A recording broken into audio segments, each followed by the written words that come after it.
One of my favorite drag queens of all time is Alaska Thunderfun, or Miss Thunderfun if you're under the age of 18. Hi. Hi. Hello. Now, you are well known for your turning trash into treasure. Yeah. And originally you did a dress out of garbage bags. Yeah, I've been doing that since literally the first time my best friend Elena put me up in drags.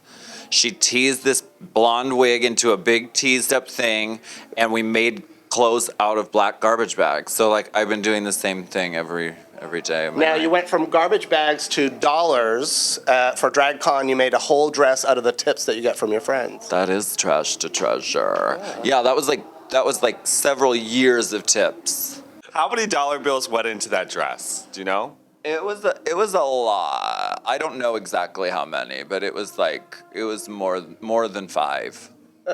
Dollars or like $500? $5. More than $5. Now, a lot of people felt it was like controversial. They were like, you should be spending this money, not turning it into art. This is people's tips to you. And I'm like, you can do whatever you want to with it. Right? What better way to... The thing is, I hate the pressing and the... Because you get tips at a show. You go somewhere like Nashville or Louisville, and literally you just have piles of $1 bills as a drag queen. I know, our job is really fucking hard. So I hate the unwrapping and the flattening and counting. So I literally just sent garbage bags full of these $1 bills to San Francisco and Dallas Coulter, took them and put them on a thing. I think it's great. And it's also my retirement plan. It's your 401k. So are you gonna wear that dress till it falls apart? Or are you taking the dollar parts apart and like you're gonna cash them in now that they're straightened out and everything? I don't know. It was such a moment that I wouldn't feel right wearing it again, but I don't want to dismantle it. So I don't know. Maybe we'll put it on a mannequin and I don't know. Send it to the Smithsonian. Eventually they'll do a drag exhibit. Yeah.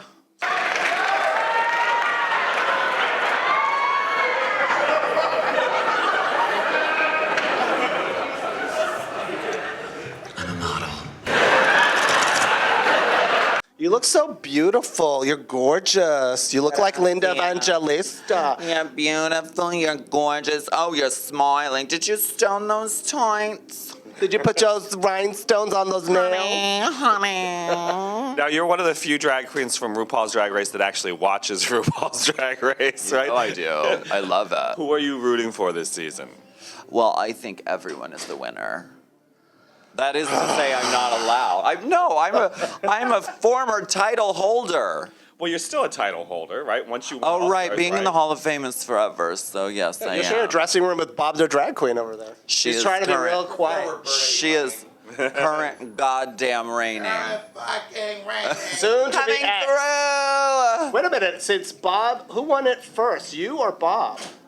Bob did. Bob won season 8, but All Stars is So a different are you the thing. currently reigning? No, because Different. Hall of Fame, my fake picture is going to be in the fake hallway forever. So it's a forever situation. Do you like that they used the original photo and not like even an All-Stars photo? For what? For the montage with all the queens at DragCon where you can sit yourself with them. I know. I loved my promo picture for All Stars so much, and it looks like me. And the old one is so old, but like I was just thrilled that they put me in that picture. That I literally ran over like a fucking little kid, and I was like so happy. I got yelled at by the guy mounting it. Now, this season on Drag Race, your inner saboteur has been an ongoing theme with Aja's jealousy and certainly Nina Bonina, Osama bin Laden, Banana Fofana Brown, her doubt, self-doubt. I can't even get her to commit to coming on the podcast. Every single week, I talk to her on Facebook, and I'm like, are you ready now, girl? And she's like, what, just a minute? And she can't commit to... We do it in an hour, and Faustia's like, no, I need to plan these things.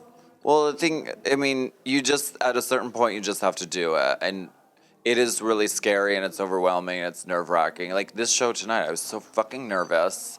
But you literally just have to put one foot in front of the other and just do it. So It's so nice that you guys get to experience all this stuff together, though, and you develop sort of a sisterhood and friendship, you know? Yeah. Jesus Christ. Christ.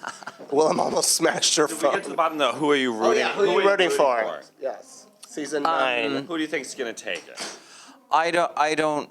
I mean, don't weigh in. well, it's not really fair for me to say in a public forum.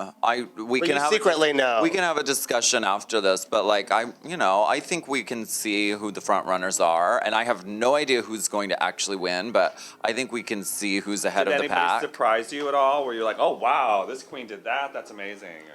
Or, I'm having so much fun watching Nina Bonina. I think that she is someone who there's no one who looks like her. Yeah. There's no drag queen who does drag like her. And in this age where everyone is watching the same YouTube tutorials, it can get a little like cookie cutter. And she's completely original. And so I don't know, it's been great. I keep telling watching. her this. I'm like, you're a pioneer in a lot of things. Like just the idea of cutting paper and using liquid latex to glue and transform her Cool. face. It's crazy. It's cool. It's fun. It's affordable. Hey, girl.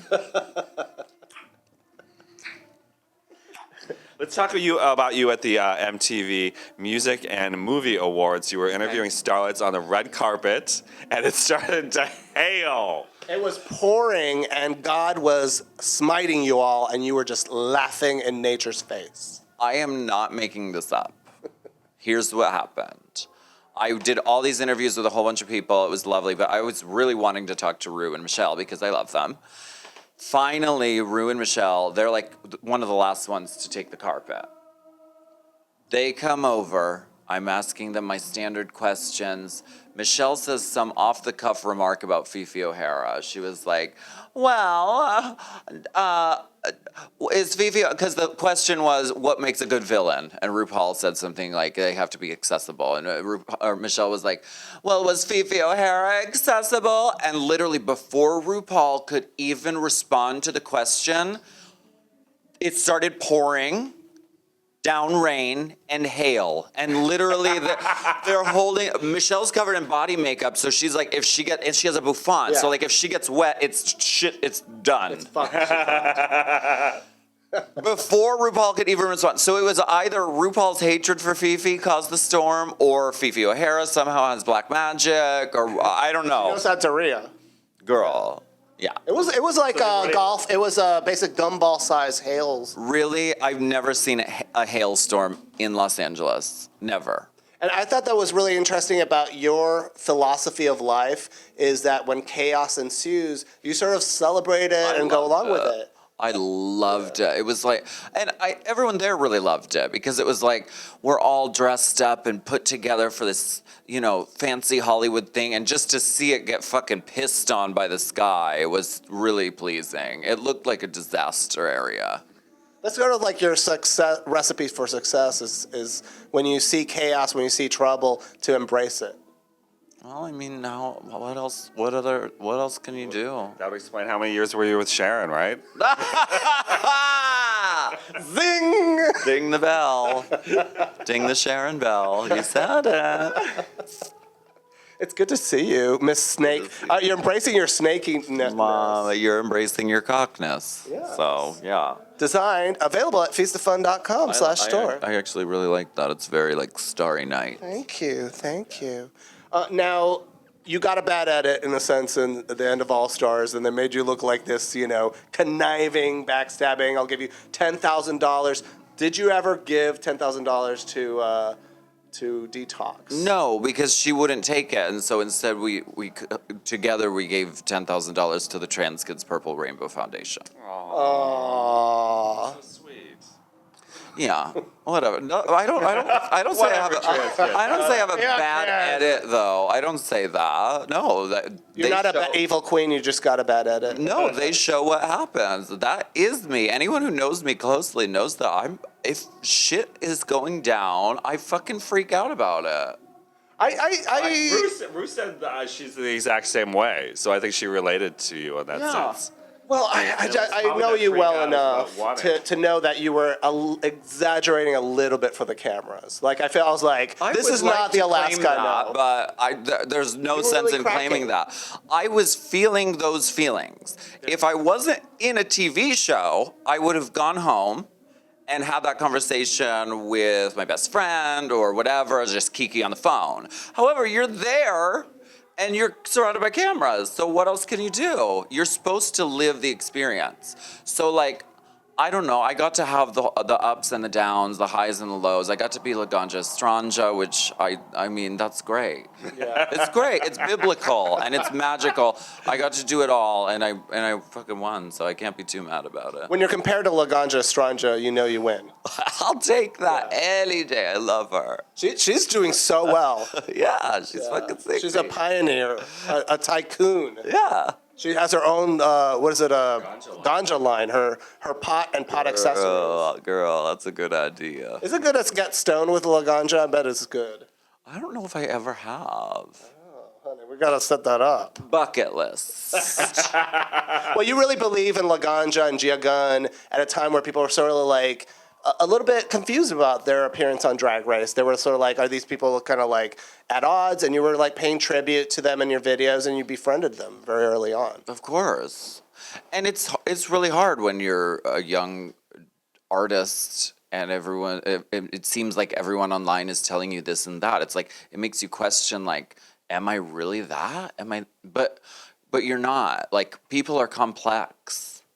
Well, you were an early pioneer of Cooking with Drag Queens and our podcast, and you believed in us. And we make the Bake Alaska with you. This unholy concoction here is baked Alaska with chocolate monsoon sauce, which is named after our friend Jinx Monsoon. Thank you so much for watching. And thanks for joining us to making this. And you can Thank you guys for having us. You can really taste the alcohol-soaked hookers in this. Yeah, it was the first time I ever had it. It was And the last time. Yeah, then the last time. You haven't had it since? I haven't. Honestly, I haven't. Well, we thank you so much. You got to come back and make some pizza with us. I would love to. Season 3, Cooking with Drag Queens, coming to you. Gracias.